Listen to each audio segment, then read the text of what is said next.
et le nombre des hommes s'éleva à environ 5000.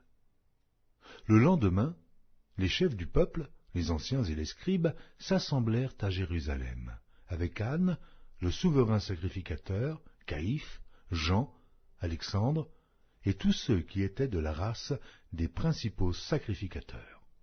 Ils firent placer au milieu d'eux Pierre et Jean, et leur demandèrent : « Par quel pouvoir et au nom de qui avez-vous fait cela ?»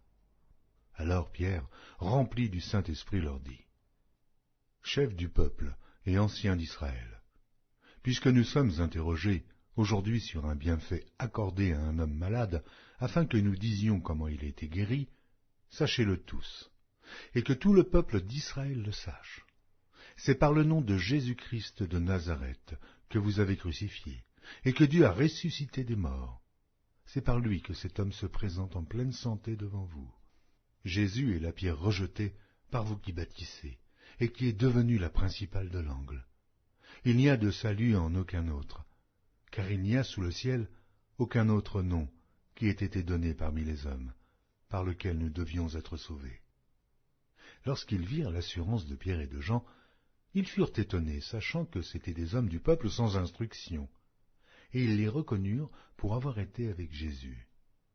Mais comme ils voyaient là près d'eux l'homme qui avait été guéri, ils n'avaient rien à répliquer. Ils leur ordonnèrent de sortir du Sanhédrin, et ils délibérèrent entre eux, disant : « Que ferons-nous à ces hommes ?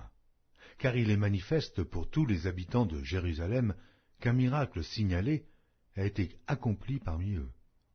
Et nous ne pouvons pas le nier, mais, afin que la chose ne se répande pas davantage parmi le peuple, défendons-leur avec menace de parler désormais à qui que ce soit en ce nom-là. » Et, les ayant appelés, ils leur défendirent absolument de parler et d'enseigner au nom de Jésus.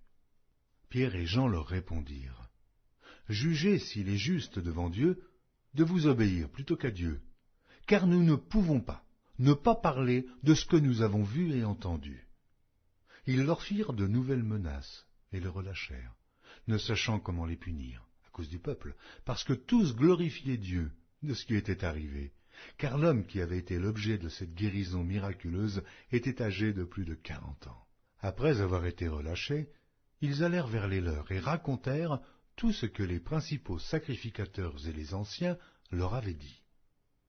Lorsqu'ils l'eurent entendu, ils élevèrent à Dieu la voix tous ensemble et dirent : « Seigneur, toi qui as fait le ciel, la terre, la mer et tout ce qui s'y trouve, c'est toi qui as dit par le Saint-Esprit, par la bouche de notre Père, ton serviteur David : pourquoi ce tumulte parmi les nations, et ces vaines pensées parmi les peuples ?